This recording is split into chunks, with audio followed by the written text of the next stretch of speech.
जय Hind to everyone. आज railway group D का जो एग्जाम 17/8/2022 को हुआ था उसका सोल्यूशन देखेंगे। तो पहला क्वेश्चन है, दो व्यक्तियों की आयु में 30 वर्ष का अंतर है। यदि 5 वर्ष पहले बड़े व्यक्ति की आयु छोटे व्यक्ति की आयु की 3 गुनी थी तो छोटे की वर्तमान आयु कितनी है। ठीक है, इसमें पहले लाइन को अभी हम स्किप रखेंगे कि दोनों व्यक्तियों के बीच की अंतर जो है 30 वर्ष है, इसको स्किप रखेंगे। अभी हम पहुंचेंगे 5 वर्ष पहले। 5 वर्ष पहले जो है माना कि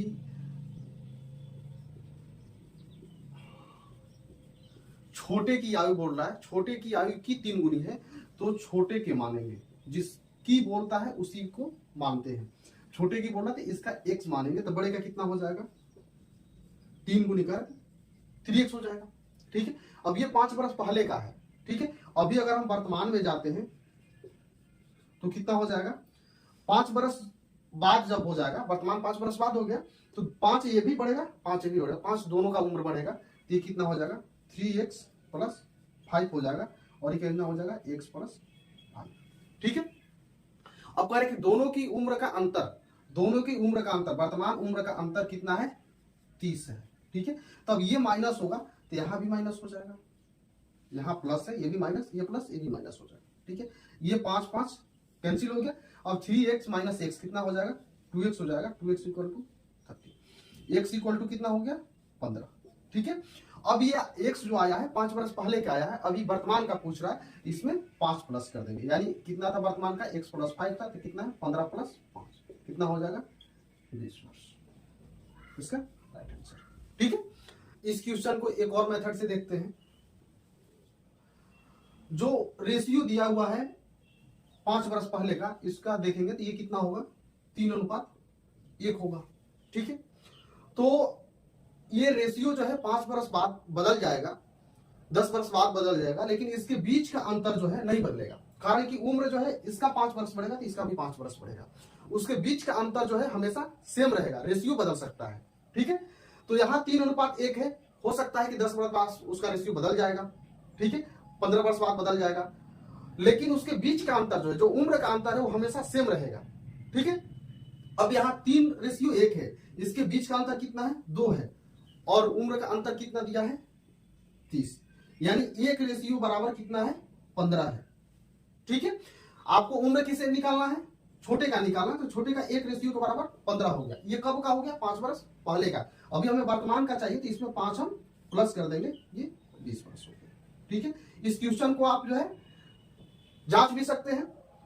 यहां उम्र जो है 15 हो गया, ठीक है, तो यहां कितना हो जाएगा 45 हो जाएगा, यहां कितना अंतर है 30 का है। ठीक है, 5 वर्ष बाद जो है ये कितना हो जाएगा 20 हो जाएगा जो आंसर आया, और ये कितना हो जाएगा 50 हो जाएगा, 45 + 50। ठीक है, अब इसके बीच का अंतर 30। देख सकते हैं कि उम्र बढ़ेगा, रेशियो बदल सकता है। ठीक है, लेकिन उसके बीच का अंतर जो है, उसके उम्र के बीच का अंतर जो है नहीं बदलेगा। ठीक है, नेक्स्ट क्वेश्चन देखते हैं। क्वेश्चन है, वह अधिकतम संभव लंबाई ज्ञात कीजिए जिसका उपयोग करके 5 मीटर 25 सेमी, 7 मीटर 35 सेमी और 4 मीटर 90 सेमी की लंबाइयों का पूर्णतः माप मापा जा सकता है। इस क्वेश्चन में अधिकतम का जिक्र कर रहा है, तो अधिकतम में आपको मसा निकालना पड़ेगा, HCF। ठीक है, तो पहले इसको हम 1 यूनिट में कन्वर्ट कर लेते हैं, मीटर और सेंटीमीटर दोनों दिया हुआ है तो हम सेंटीमीटर में कन्वर्ट कर लेते हैं। 5 मीटर 25 सेमी है तो ये कितना हो जाएगा 525 सेमी हो जाएगा। ठीक है, दूसरा जो है 7 मीटर 35 सेमी दिया हुआ तो ये कितना हो जाएगा 735 सेमी हो जाएगा। ठीक है, तीसरा जो है 4 मीटर 90 सेमी दिया हुआ है तो ये 490 सेमी हो जाएगा। ठीक है, तो हमें इसका मसा निकालना है, मसा निकालने के लिए इसका फैक्टर निकालना पड़ता है। ठीक है, लेकिन हम यहाँ इसका फैक्टर नहीं निकालेंगे, बहुत लेंदी होगा। क्या करेंगे कि इसको एक सीक्वेंस में लिखेंगे, बढ़ते क्रम में या घटते क्रम में सजाएंगे। तो ये सबसे छोटा क्या है 490 है। ठीक है, इसके बाद क्या है 525 है। ठीक है, इसके बाद क्या है 735 है। ठीक है, और सभी के बीच का एक एक करके अंतर निकालेंगे। 490 से 25 के बीच अंतर कितना है 5 हो गया, ये 12 9 हो गया 3 होगा। ठीक है, इसके बीच का अंतर कितना होगा 5 में से 5 जाएगा 0 हो गया, 3 में से 2 जाएगा 1 हो गया, ये 210 हो गया। ठीक है, अब इसके और इसके बीच का अंतर क्या होगा 5 हो गया, 13 में से 9 गया 4 और 6 में से 4 गया 2। ठीक है, अब हम इसका जो है इजिली एचसीएफ निकाल सकते हैं। ये बहुत छोटा फैक्टर हो गया, ठीक है। कैसे हो गया? ये 35 का 35 लिख सकते हैं, यहां इसका क्या लिख सकते हैं, 35 गुणे कितने बार में जाएगा, ये 6 3 18, 6 से जाएगा। 6 5 30 की 0, 7 3 18 3 21, 35 गुणे 6 हो गया। इसको क्या लिख सकते हैं, ये इससे 35 बड़ा है, यानी एक टाइम बड़ा है, ये 35 गुणे 7 हो गया। अब आप देख सकते हैं कि इसमें कॉमन चीज क्या आ गया, 35 आ गया, ठीक है। तो इसका मासा कितना हो जाएगा, 35, ठीक है, 35 सेंटीमीटर, यही इसका आंसर। नेक्स्ट क्वेश्चन है 27/3 माइनस 27 गुणे 0 प्लस 1 का मान ज्ञात कीजिए। ये बोर्ड मास के फॉर्मूले पर है, उसको देखते हैं। जैसे क्या लिखते हैं, BODMAS, यही होता है। बी का क्या होता है, ब्रैकेट, ठीक है। ओ का क्या होता है, ऑफ। डी का डिवाइड, ठीक है। एम का मल्टीप्लाई होगा, ठीक है। ए का एडिशन होगा, ठीक है। ये एस का सब्सट्रैक्शन, ठीक है। इसको हिंदी में वो कोष्ठक बोलते हैं, ठीक है। इसका का हो गया, इस डिवाइड का भाग हो गया, ठीक है। एम का मल्टीप्लाई हो गया, इसका गुना होता है, ठीक है। और ये का ये जोड़ हो गया, ठीक है। और इसका घटाव हो गया, ठीक है। बोर्ड मास में ये चीज बहुत जानना जरूरी है कि जो क्वेश्चन में दिया हुआ है, आप इसमें से देखेंगे कि कहां से उसमें लागू हो रहा है। अगर मान लीजिए कि डी से लागू हो रहा है, भाग से लागू हो रहा है, तो उसके नीचे जाएंगे, ठीक है। ए से लागू हो रहा है, यानी जोड़ एडिशन है, जोड़ है, तो घटाव की तरफ जाएंगे, ठीक है। जहां से उसमें क्वेश्चन रहेगा, जहां से आपको सोल्यूशन दिखेगा कि जैसे ऑफ दिया हुआ है, तो उससे नीचे जाएंगे। स्टार्ट कहां से करेंगे, ऑफ से करेंगे, ठीक है। तो इस क्वेश्चन में 27/3 है, माइनस 27 गुणे 0 है, प्लस 1 है। सबसे ऊपर क्या आ रहा है, इसमें भागा आ रहा है, तो पहले भाग लगाएंगे। ये 27/3 हो गया, ठीक है, माइनस है, ठीक है।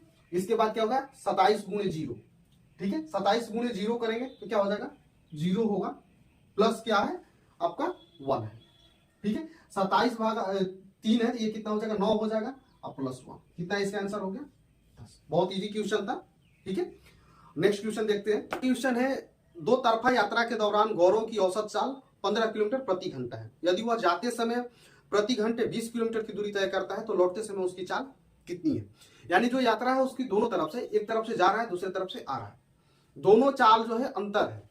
इधर से जाने का चाल अलग है, उधर से आने का चाल अलग है। मान लीजिए कि जाने का उसका स्पीड जो है x था, आने का y था, तो इसका औसत चाल बराबर होता है 2xy बटे में x प्लस y, ठीक है।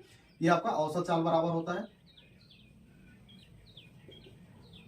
ठीक है। अब इसमें जो है औसत चाल दिया हुआ है, ठीक है। औसत चाल कितना दिया है, 15, ठीक है।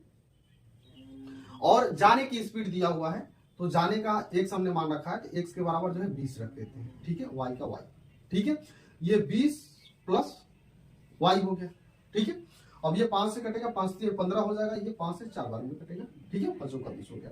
अब इसको गुणा कर देंगे, जब इधर जाएगा तो गुणा में हो जाएगा, तो 3 गुणे 20 कितना हो गया, 60 हो गया, प्लस 3 गुणे y कितना हो जाएगा, 3y, ठीक है। अब इधर आएगा तो ये 2 और 4 कितना हो गया, 8y हो गया। y को एक तरफ लाएंगे तो इधर प्लस में, तो ये क्या होगा, माइनस में हो जाएगा, तो कितना हो जाएगा, 5y बराबर 60, ठीक है।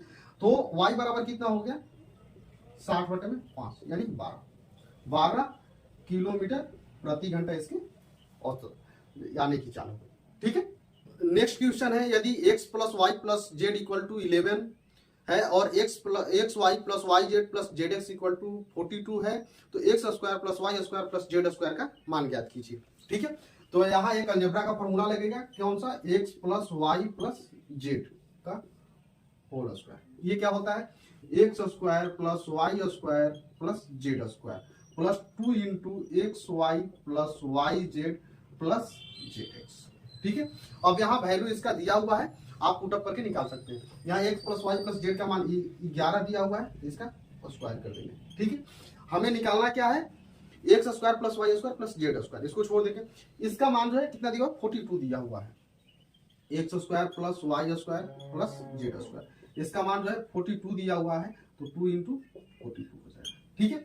अब जो है 11 का स्क्वायर कितना होता है, 121, ठीक है। और इधर 42 में 2 से गुणा करेंगे तो कितना हो जाएगा 84 हो जाएगा। जब इधर प्लस में है तो इधर आएगा तो क्या हो जाएगा माइनस में हो जाएगा, ठीक है। अब ये किसके बराबर हो गया, X square plus Y square plus Z square, ठीक है। अब इसका माइनस निकालेंगे तो कितना हो गया, 11 में से 4 गया 7 हो गया, और 11 में से 8 गया 3। इसका 37 जो है राइट आंसर है, ठीक है। नेक्स्ट क्वेश्चन देखते हैं। क्वेश्चन है पी और क्यू अकेले एक कार्य को 9 दिन और 12 दिन में कर सकते हैं, ठीक है। यदि वे क्यू से शुरू करें तो एक एक दिन छोड़ करके कार्य करते हैं तो कार्य कितने दिन में पूरा होगा। यानी पी और क्यू अलग अलग जो है दिनों में 9 और 12 दिनों में करते हैं। अब करें कि क्यू एक दिन आएगा, अगले दिन पी आएगा, फिर क्यू आएगा, पी आएगा, ऐसे काम करेंगे, ठीक है। तो सबसे पहले इसको क्या करते हैं, अलग अलग डेज लिखते हैं, पी और क्यू। पी का 9 है और क्यू का 12 है, ठीक है। इसका फर्स्टली क्या करते हैं, एलसीएम निकालते हैं। एलसीएम निकालने का तरीका, जो बड़ा इसमें है उसका आप गुना पढ़ते जाइए, मल्टीपल पढ़ते जाइए। 12 का 2 बार में पढ़ेंगे 24 होगा, एक बार में तो 9 से नहीं कटेगा, 2 बार में 24 हो जाएगा, 24 से भी ये नहीं कटेगा, बढ़ती है 36, 36 से दोनों कट जाएगा, ठीक है। अब इसमें भाग लगाते हैं, 36 में 9 से भाग लगाएंगे, ये 4 हो गया, कितना आ जाएगा 3 आ जाएगा, ठीक है, बढ़ती है 36। अब ये क्या है, ये टोटल वर्क है, ठीक है, और ये उसका डेज है, कितना दिन लगता है, और ये उसकी क्षमता है, ठीक है। ये कुल कार्य हो गया, ये उसकी क्षमता हो गई, और ये दिन हो गया, ठीक है। यानी 36 टोटल कार्य है, और पी जो आता है तो एक दिन में 4 काम करता है, तो कितने दिन में काम खत्म होता है, 9 दिन में होता है। क्यू जो है उसी काम को, 36 काम को ही आता है, एक दिन में 3 काम करता है, तो उसके हिसाब से 12 दिन में काम खत्म होता है। अब हमें किससे स्टार्ट करवाना है, क्यू से स्टार्ट करवाना है, तो क्या हो जाएगा क्यू प्लस पी। इसमें हम जितने लोग रहते हैं उसका एक सेट बनाते हैं, तो 2 लोग हैं तो क्यू प्लस पी का एक सेट बनाएंगे। क्यू आएगा कितना काम करेगा, 3 काम करेगा, और पी आएगा तो 4 काम करेगा, ठीक है। तो दोनों मिल करके 2 दिन, ये पहले दिन आएगा और ये दूसरे दिन, तो 2 दिन में कितना काम किए, 7 करेंगे, 7 करेंगे। अब इसको नियरेस्ट पूर्णांक तक पहुंचेंगे, ठीक है, मतलब कि 7 से इसमें भाग लगाएंगे तो कितने बार में जाएगा, 5 बार में, ठीक। 36 को क्या हम लिख सकते हैं, 7 के मल्टीपल में 7 गुणे 5 लिख सकते हैं, 7 5 35, पूरा पूरा हो गया, एक बचेगा काम, ठीक है। अब ये 35 काम जो है दोनों मिल करके किए, कितने दिन में किए हैं, 5 दिन में किए हैं, ठीक है। एक सेट जो है 2 दिन का है, और ये 5 सेट में काम खत्म हो रहा है, तो कितने दिन हो गया, 10 हो गया, ठीक है। यहां समझिएगा 5 सेट काम कर रहे हैं, एक बार क्यू आ रहा है पहले दिन, दूसरे दिन पी आ रहा है, तो एक सेट में कितना दिन है, 2 दिन है, 2 दिन में कितना काम हो रहा है, 7 काम हो रहा है, ठीक है। अब यहाँ 35 काम कर रहे हैं कितने दिन में, 10 दिन में। कैसे, तो एक सेट का जो है 2 दिन है, यहाँ 5 सेट काम हो रहा है, तो 5 दूना 10 हो गया, ठीक है। अब 10 दिन में काम खत्म हो गया। अब जो है ये एक काम कौन करेगा, जो शुरू किया था, जो बच जाता है काम वो कौन करेगा, जो शुरू किया है वो करेगा, ठीक है। तो कौन शुरू किया था, क्यू किया था, तो क्यू कितने रेशियो से कर रहा है, 3 के रेशियो से कर रहा है, तो ये कितना हो जाएगा 10.1/3 हो जाएगा, इतने दिन में काम जो है खत्म हो जाएगा। ये क्वेश्चन बोर्ड मास के फॉर्मूला पर है, तो इसमें बेसिकली जो दिया हुआ है ब्रैकेट है, और इसके अंडर में जो है स्क्वायर रूट दिया हुआ है, ठीक है। तो बोर्ड मास में जो ब्रैकेट आता है ये 3 टाइप्स के होते हैं, एक स्मॉल ब्रैकेट होता है, एक जो है मीडियम होता है, और दूसरा जो है बिग होता है, ठीक है। तो जब हम सरलीकरण स्टार्ट करते हैं तो इस ब्रैकेट से करते हैं, और स्मॉल ब्रैकेट से हमेशा स्टार्ट करेंगे। तो इस क्वेश्चन में कहां से हम स्टार्ट करेंगे, जहां से स्मॉल ब्रैकेट दिया हुआ है, ठीक है। स्मॉल ब्रैकेट के अंदर क्या है, 0.0144 है, ठीक है। पॉइंट के बाद कितने डिजिट है, 4 डिजिट है, ठीक है। इसको क्या कर सकते हैं, 144 बटे में पॉइंट नीचे ला देंगे तो क्या हो जाएगा, 4 0 हो जाएगा, ठीक है। ये अंडर रूट में रख देंगे, ठीक है। अब क्या है, प्लस है, ठीक है। अब इसमें अगर ब्रैकेट के अंदर आपको क्या दिया हुआ है, डिवाइड है, तो इसको सबसे पहले भाग में बदल देंगे। ये क्या है, 0.4 भागा है तो बटे में हो जाएगा 0.5, ये आपकी स्मॉल ब्रैकेट में हो गया, ठीक है।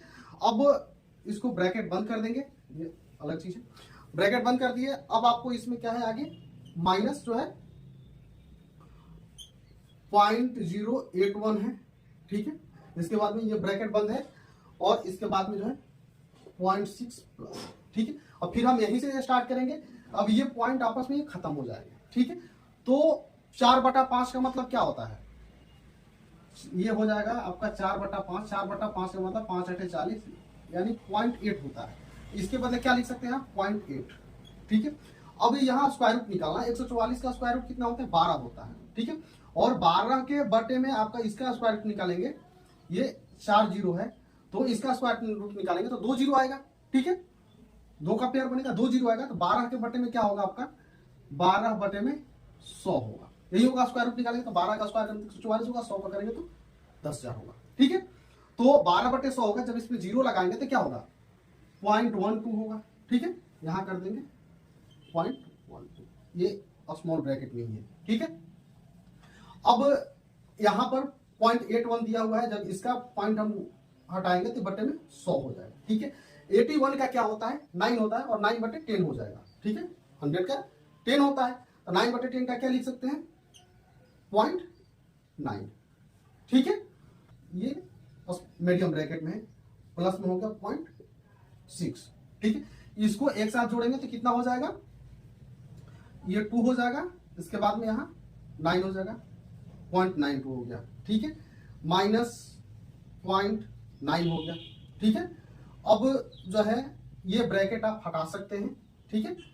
और प्लस में 0.6 ब्रैकेट हटा देंगे, लेकिन इसको हम एक बार में करेंगे क्योंकि ये एक ही ब्रैकेट में, स्मॉल ब्रैकेट का काम खत्म करके ये आया है, ये आने के बाद अब मीडियम ब्रैकेट में आ गया, मीडियम ब्रैकेट में ये है। अब इसका जब हम माइनस करेंगे तो क्या होगा, माइनस में 0.02 होगा, ठीक है। अब यहाँ प्लस है और ये 0.6 हो जाएगा, यही होगा। अब यहाँ माइनस और प्लस है तो ये पूरी जो है माइनस में हो जाएगी। यहाँ पॉइंट के बाद 2 अंक है, यहाँ भी 2 अंक बना देंगे। अब देखिए 60 में से आपको 2 माइनस करना है, डायरेक्टली समझिए 60 में से 2 माइनस करना तो कितना है 58 आएगा, ठीक है। और इसके बाद में 0.2 अंक के बाद है तो यहाँ लगा देंगे और 0.58 इसका राइट आंसर है, ठीक है। नेक्स्ट क्वेश्चन देखते हैं। यदि समीकरण ax square plus x plus B equal to 0 के मूल बराबर है तो निम्नलिखित में कौन सा सत्य है, ठीक है।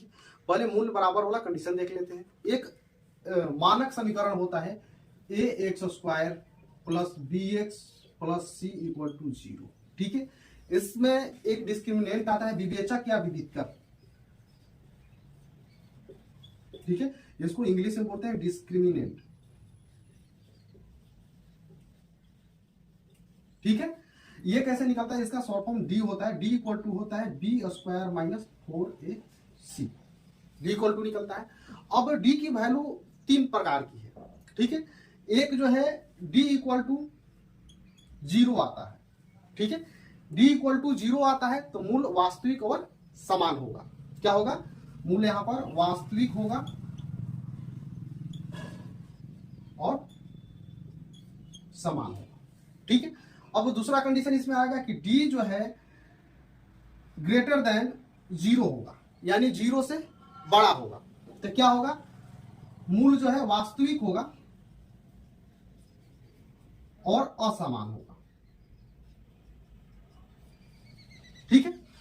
अब तीसरा कंडीशन इसमें आता है कि डी जो है लेस देन 0 होगा, तो इस कंडीशन में क्या होगा मूल अवास्तविक होगा यानी काल्पनिक हो जाएगा, ठीक है, और असमान होगा।